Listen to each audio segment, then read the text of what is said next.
Hello students, this is your SST teacher Shikha and SST 4 के chapter 15 में आज हम पढ़ने वाले हैं our constitution rights and duties का चैप्टर, जिसमें सबसे पहले हम चैप्टर की एक्सप्लेनेशन पढ़ेंगे।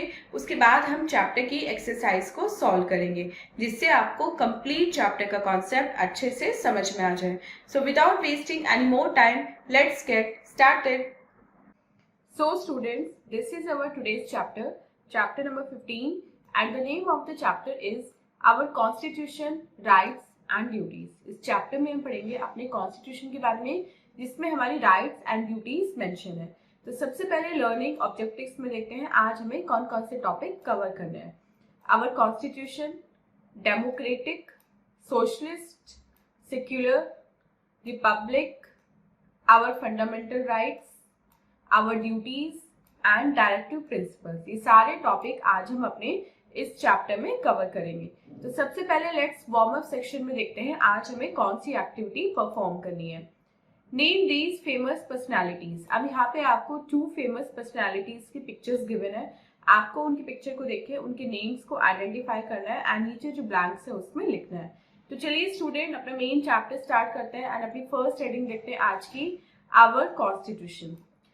हमारी कंट्री पे ब्रिटिश ने ऑलमोस्ट 200 इयर्स तक रूल किया था और उसके बाद एक बड़े और बहुत हार्ड स्ट्रगल के बाद इंडिया को इंडिपेंडेंस मिली थी ब्रिटिश रूल से 15 अगस्त 1947 को। तो हमारे लीडर्स सभी मिलके आए और उन्होंने अपनी सरकार बनाई, अपनी गवर्नमेंट बनाई। लेकिन गवर्नमेंट बनाते हुए फर्स्ट थिंग जो उन्होंने की वो ये की कि जो भी रूल्स रेगुलेशंस जो जिनमें चेंजेस हुए, कुछ नए बने कुछ पुराने अमेंड हुए, वो उन्होंने लिख लिए और इसी सेट ऑफ रूल्स को हम बोलते हैं अपना कॉन्स्टिट्यूशन। और हमारी गवर्नमेंट की जो वर्किंग है वो इसी कॉन्स्टिट्यूशन पे बेस्ड है। कॉन्स्टिट्यूशन के अनुसार ही पूरी कंट्री हमारी चलती है। अभी जो कॉन्स्टिट्यूशन है इसको एक्सेप्ट किया गया था 26 जनवरी 1950 को, इसलिए हम इस दिन को as a republic day celebrate करते हैं। अब हमारे कॉन्स्टिट्यूशन में कुछ ऐसे इंपॉर्टेंट गाइडिंग प्रिंसिपल्स हैं जो हमारे नेशन के जो लीडर्स हैं वो फॉलो करते हैं। हमारे जो कॉन्स्टिट्यूशन है उसमें इंट्रोडक्शन है जिसे हम प्रियम्बल बोलते हैं, वो डिस्क्राइब करता है कि इंडिया एक democratic, socialist and secular Republic है। तो आप पढ़ते हैं डेमोक्रेटिक वर्ड क्या रिजेंबल करता है exactly. So student, democratic word का मतलब है कि इंडिया एक डेमोक्रेटिक कंट्री है, मतलब यहाँ के जो पीपल हैं वो अपना लीडर खुद चूज करने के लिए फ्री है। वो जिसको चाहे उसको लीडर बना सकते हैं और जिसको चाहे उसको लीडरशिप उसकी वापस ले सकते हैं, उसको वोट ना देके।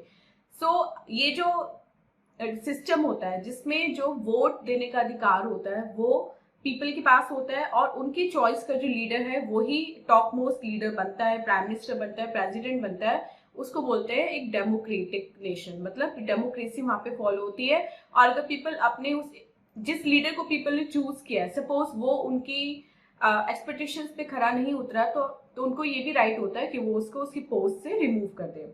सेकंड पढ़ते हैं सोशलिस्ट। सोशलिस्ट का मतलब होता है कि जितने भी कंट्री में लोग हैं उन सबको इक्वल समझा जाएगा।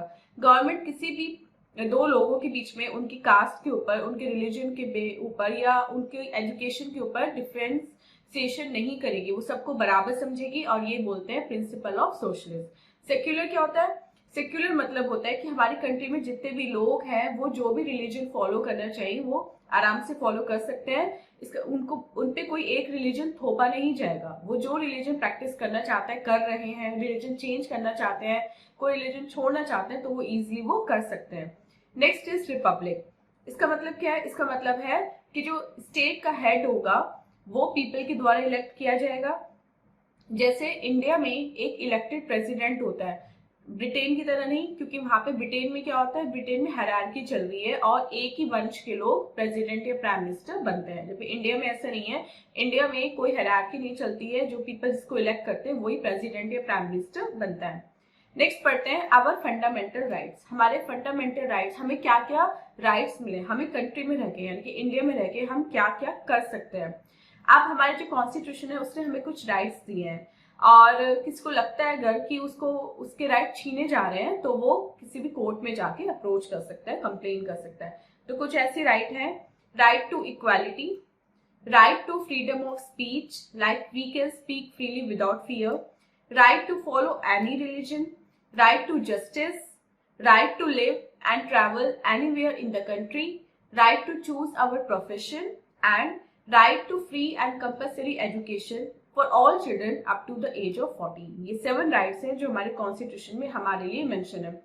लेकिन ये राइट्स जो है वो एब्सोल्यूट नहीं है और गवर्नमेंट जब भी चाहे इन राइट्स में थोड़ा बहुत चेंज करके हमारे लिए नए राइट्स बना सकती है, जैसे जॉब्स को रिजर्व करना या फिर कॉलेजेस में सीट रिजर्व करना या फिर जो बैकवर्ड और पुअर सेक्शन है सोसाइटी के उनको थोड़ा सा उनको अपलिफ्टमेंट देना। ये सब काम जो गवर्नमेंट है वो थोड़े से चेंजेस करके इन राइट्स में वो कर सकती है। नेक्स्ट पढ़ते हैं आवर ड्यूटीज। अब ये तो था राइट्स कि कौन कौन से हमें अधिकार मिले, लेकिन हमें एग्जैक्टली कंट्री के लिए भी कुछ करना होता है ना, हमारी कंट्री के लिए कुछ ड्यूटीज होती हैं।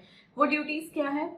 हमें वो रूल्स फॉलो करने चाहिए जो कॉन्स्टिट्यूशन में हमारे लिए दिए गए हैं। हमें अपने नेशनल फ्लैग या नेशनल एंथम की रिस्पेक्ट करनी चाहिए, उसका ऑनर करना चाहिए। हमें अपनी कंट्री को यूनाइटेड रखना चाहिए और किसी भी डेंजर के टाइम पे हमें अपनी कंट्री को डिफेंड करना चाहिए। हमें अपनी नेशनल प्रॉपर्टी को प्रोटेक्ट करना चाहिए, हमें अपने एनवायरनमेंट को प्रोटेक्ट करना चाहिए एंड हमें सभी इंडियंस को इक्वल समझना चाहिए। नेक्स्ट टॉपिक पढ़ते हैं डायरेक्टिव प्रिंसिपल्स का।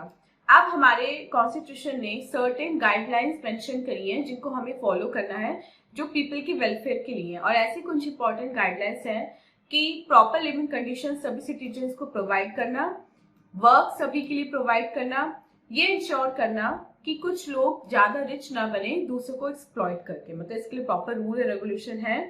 And improve the condition of weaker section of society such as those belonging to the scheduled caste and scheduled tribe, SCs and STs की जो इकोनॉमिक कंडीशन है उसको इम्प्रूव करना।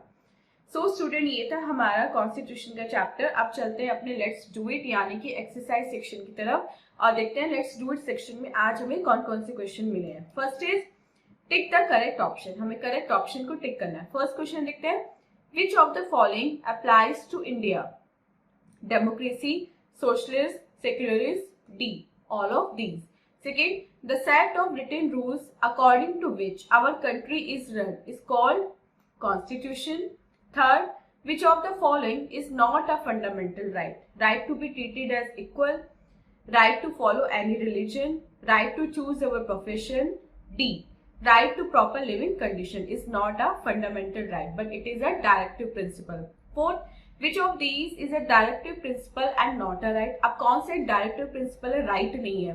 Providing work for everyone, providing education to all children, freedom to live anywhere in the country and freedom to give your opinion.